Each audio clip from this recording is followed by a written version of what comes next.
Hello अस्सलाम वालेकुम। उम्मीद करता हूँ खैरियत से होंगे। This side Mohammad Shahbaz Rajput.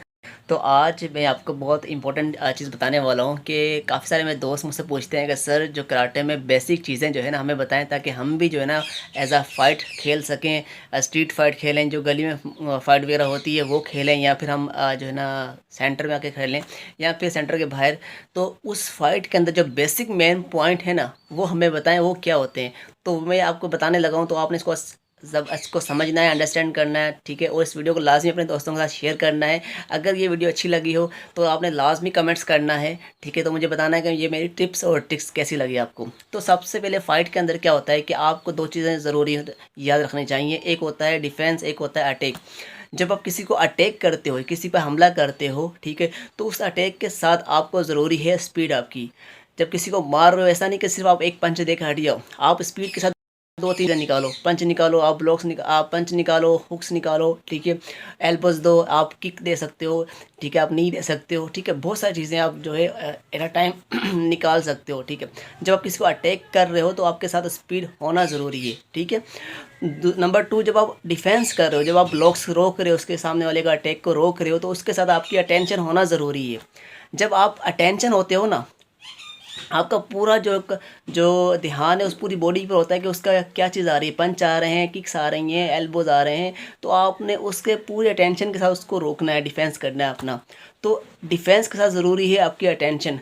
और नंबर थ्री जो बहुत इंपॉर्टेंट है वो ये है कि आपका स्टेमिना। जब इन दोनों चीज़ों के साथ क्या ज़रूरी है, स्टेमिना ज़रूरी है। चाहे आप वो डिफेंस करें, चाहे वो आप अटैक करें, तो इन दोनों के साथ जो आपका स्टेमिना है वो बना रहना चाहिए। ऐसा नहीं हो कि आपने दो चार पंच निकाले और आपका जो सांस है वो फूल जाए, फिर आप लूज़ हो जाओ, सामने वाला जो है आपकी धुलाई कर दे, ठीक है।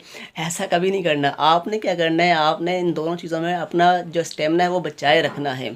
और नंबर फोर जो मोस्ट इम्पोर्टेंट वो ये है कि आपका टारगेट। जब तक आपका टारगेट सेट नहीं है ना, तब तक आप कुछ भी नहीं कर पाओगे, ठीक है।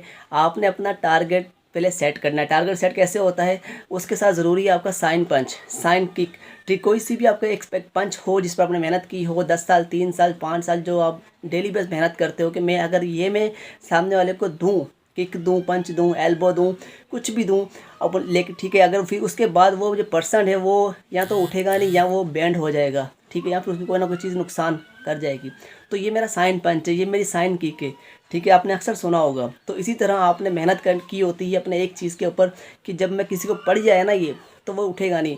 अब वो जो किसी को मारना है ना, वो आपने मारना है टारगेट पर। फाइट के वक्त सामने वाला पर्सन आपको कभी ना कभी उस फाइट के दौरान आपको वो ज़रूर आपका जो टारगेट जो एरिया है वो ज़रूर छोड़ेगा, वो लूज़ करेगा। अगर आपने सोलो पे मारना है, ठीक है, वो फाइट के वक्त इसको तो यहाँ पर जो है छुपा के रखेगा। कभी ना कभी आपको 1 सेकंड 2 सेकंड के लिए आपको ये ज़रूर मिलेगा टारगेट। जब आपको टारगेट मिल जाए तो आपने देर नहीं करनी, स्पीड के साथ आपने अटैक करना है अपने साइन पंच के साथ, ठीक है। तो समझो सामने वाला बैंड हो जाएगा। तो ये जो बेसिक चीज़ें मैंने आपको बताई ना, ये बहुत ज़्यादा इंपॉर्टेंट है। तो ये बेसिक चीज़ें इसको समझें, अंडरस्टैंड करें, ठीक है, इस पर प्रैक्टिस करें। और उसके अलावा और फाइट में कोई चीज़ नहीं है, कोई हलवा नहीं, कोई रॉकेट साइंस नहीं है। ये बहुत ज़्यादा हलवे से भी बहुत ज़्यादा इजी है। इस पर प्रैक्टिस करोगे आप तो ये आपको ये बहुत ज़्यादा और भी मज़ा आएगा इसको खेलने में, आपको इसको एंजॉय करने में, फ़ाइट को। मेन चीज़ है आपका स्टेमिना। सबसे पहले आप अपना स्टेमिना मजबूत करें, फिर अटैक सीखें, फिर डिफेंस सीखें, ठीक है। सबसे पहले डिफेंस सीखना ज़रूरी है अटैक करने से पहले, ठीक है। उसके बाद फिर जो है ना स्पीड की प्रैक्टिस करें, उसके बाद फिर आप अटेंशन की प्रैक्टिस करें, उसके बाद अपना टारगेट सेट करें। तो ओवरऑल जो है ना बेसिक चीज़ें कराटे में यही हैं। और इसी के साथ जो मोस्ट इंपॉर्टेंट है इन सब चीज़ों के लिए वो है डिसिप्लिन।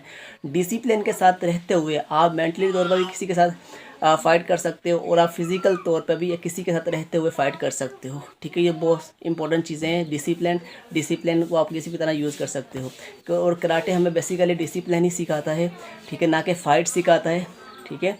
कि आपने किस तरह रहना है, किस तरह बातचीत करनी है, किस तरह बिना वेपन्स के लड़ना है, ठीक है। तो वेपन के साथ किस तरह लड़ना है, ये सारी हमें डिफेंस करने के मेथड बताते हैं। अगर कोई सामने वाला अटैक करता है तो फिर हम मजबूरन उसके ऊपर अटैक करते हैं। अदरवाइज़ हमारा मकसद ये है कि हम जो है इस कराटे की दुनिया में रहते हुए, अपने माशरे में रहते हुए प्यार, सुकून, मोहब्बत के साथ रहें, मिलजुल कर रहें, ठीक है। तो हमारा मकसद यही है, हमारा पैगाम भी यही है, और फोर कमांडोज़ की जो टीम है जो इस पर काम कर रही है, इस पर हमारा मकसद भी यही है कि हम अपने जनरेशन को स्ट्रॉन्ग करें। जो गलत चीज़ों में है, मंशियात में है, या फिर किसी गलत चीज़ों में इनरोल हो रहे हैं हमारी आज की जनरेशन, उनको निकाल कर हम फिज़िकली तौर पर और उनको फिटनेस करें, ठीक है, उनको इस तरफ लेकर आएँ ताकि हमारा जो मुसलमान है वो कवि बने, मजबूत बने, स्ट्रॉन्ग बने, ठीक है। तो इंशाल्लाह आपने मुझे ज़रूर बताना है कि हमारा मिशन क्या है, हमारा मकसद जो है वो अच्छा है, बुरा है, आपने कमेंट्स में ज़रूर मुझे बताना है। तो मिलते हैं नेक्स्ट वीडियो में, तब तक के लिए अल्लाह निगहबान, अल्लाह हाफिज़। पाकिस्तान जिंदाबाद।